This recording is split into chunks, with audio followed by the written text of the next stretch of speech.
Alright, so the game between LAFC versus the Vancouver Whitecaps have just concluded, and in the end, it's another game where it ended 1-1, and a game that almost was a carbon copy of the game that we saw yesterday between the Galaxy versus the Sounders, where the road team scored first. The home team eventually got a goal back to tie the game, and were definitely pressing late to try to get all 3 points, but failed to do so. And unlike where the Sounders, at least they know that they, of course, have clinched the playoffs, and the only disappointing thing for Seattle is that they, drop points and miss out a chance to go top of the Western Conference. Well, actually, they are at the top of the Western Conference right now, but they would love to be 3 points ahead of Sporting KC in terms of the top of the West.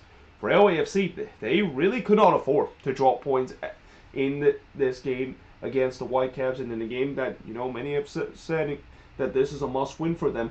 They did not get the win in this one against the Whitecaps. Now, in the first 10 minutes, not much really happens, as the shots was only 1-0 in favor of LAFC, but you kind of had a sense that that is the case, where both teams was just kind of feeling each other out, because, I think nowadays when we see some of these crucial games that have playoff implication, you're going to have these games that those start slow in the first 15 minutes, as both teams don't want to give up that first goal to really get themselves behind the 8 ball. But unfortunately for LAFC, they eventually did get themselves behind the 8 ball in the 14th minute, as Dahomey would score from White and goal to give the Whitecaps a 1-0 lead, and that was the first shot that Vancouver had in the game, and really the first time Vancouver looked dangerous going forward on the attack. But also at the same time, it was just poor defending from LAFC standpoint there, though they did kind of respond well by getting a lot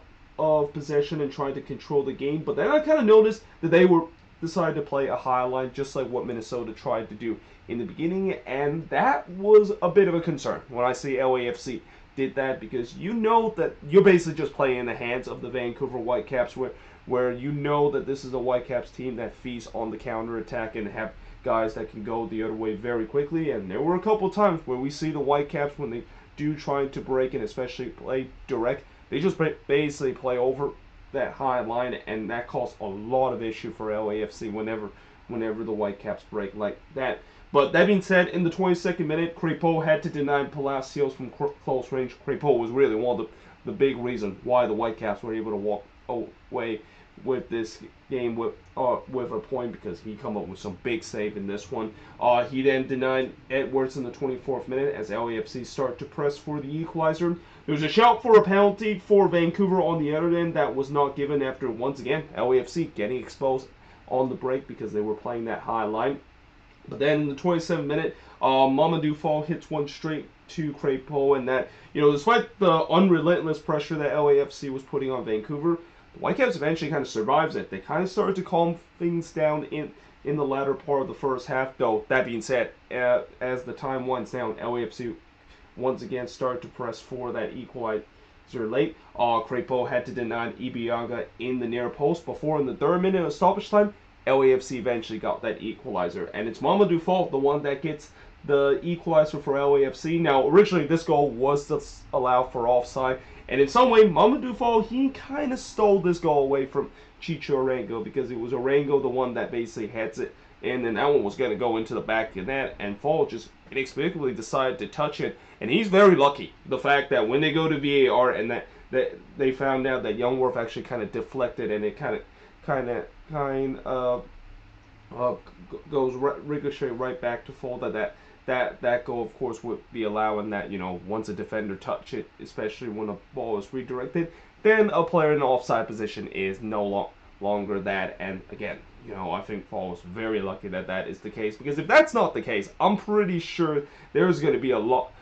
He's going to get a lot of talking to, not only with Chicho Arango, but also with Bob Bradley, of the fact that why in the world did you have to be selfish? That basically cost your team a chance to score a goal. But like I said, he got left off the hook in terms of the VAR call that goes in favor of LAFC, and we do head to halftime with both teams tied at 1 apiece. Now in the second half, they had Will Ferrell as the guest commentator in this game, and I said this before, and I'll say it again. I do not like whenever these kind of regional TV broadcasts bring a guest commentator that is during the game. I mean, I'm not saying it's bad or anything, and sometimes I do like the fact that sometimes they bring a celebrity onto the broadcast, but do it when it's halftime.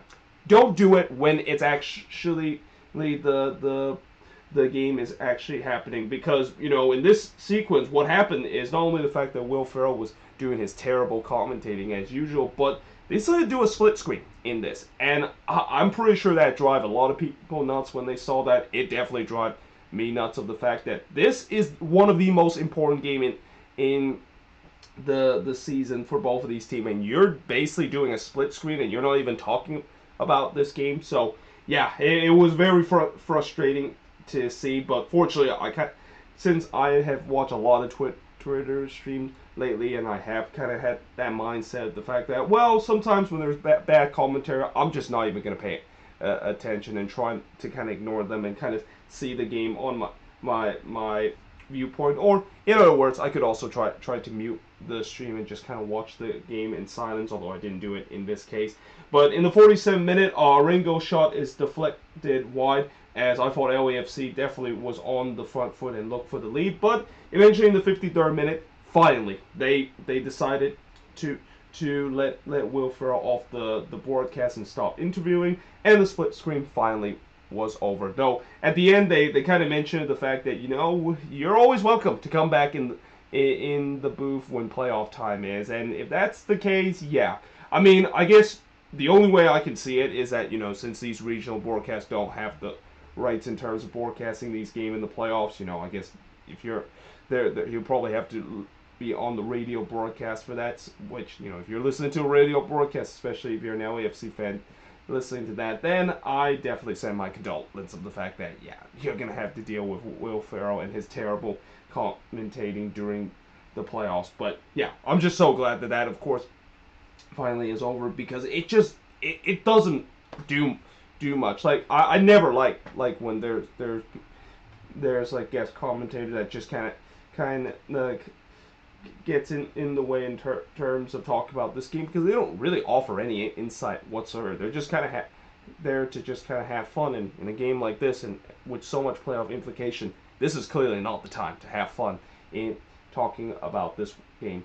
But in the 58th minute, Crepeau then denied Cifuentes, and then on the follow-up, Sifu did get his own rebound, and he kind of tried to do a spectacular goal, trying to one-up Darren Asprilla in terms of his bicycle kick, but he missed wide there. Although, even if he scored that bicycle kick, I don't think he still won-up what Darren Asprilla did in that game against the Quakes with his incredible Zlatan-esque bicycle kick.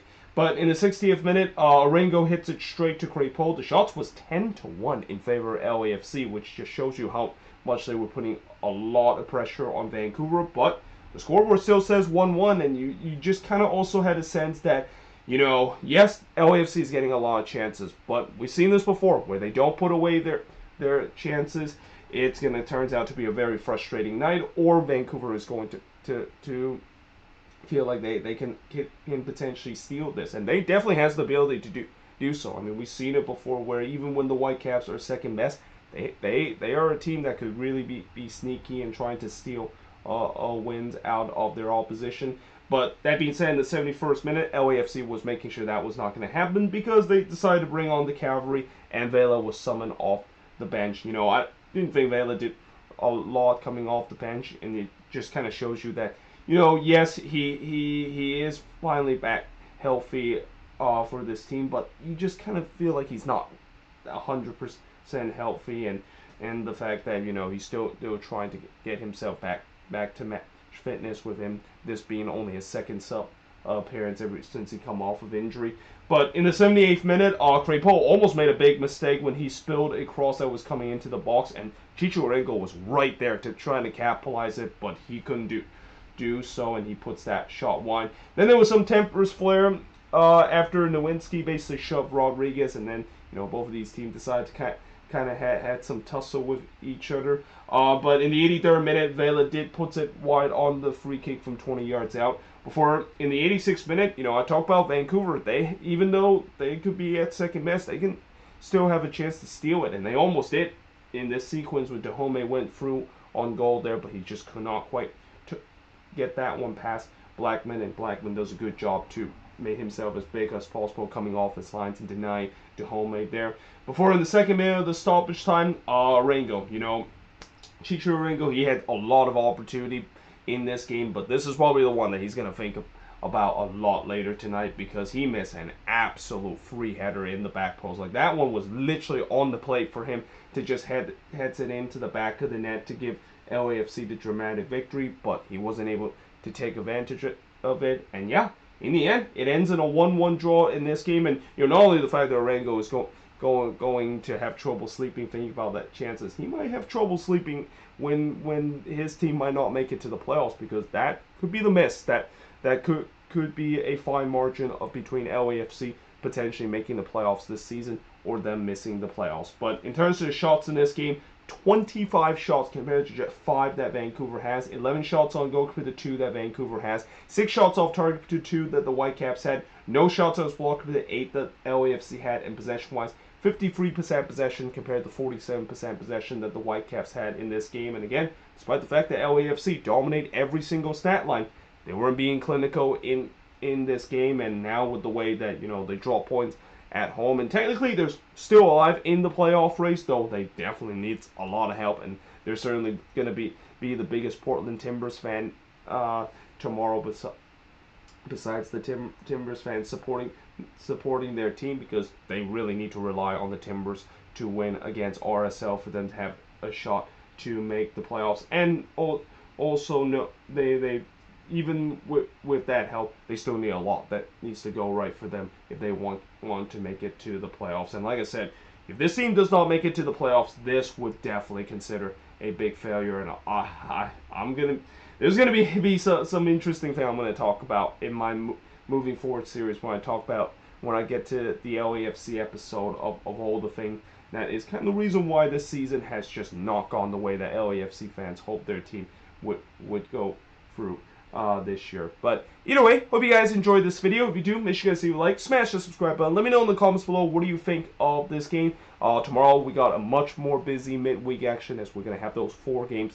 that's going to be happening on Wednesday, and by then we will definitely get an answer in terms of how the standings will look like heading into decision day, and find out what exactly is the play for heading into decision day with playoff implication and seeding, and also the battle for that top spot in the Western Conference heading into decision day. But until then, hope you guys enjoyed this video. Make sure you guys give a like, smash the subscribe button, and yeah, I of course will see you guys next time.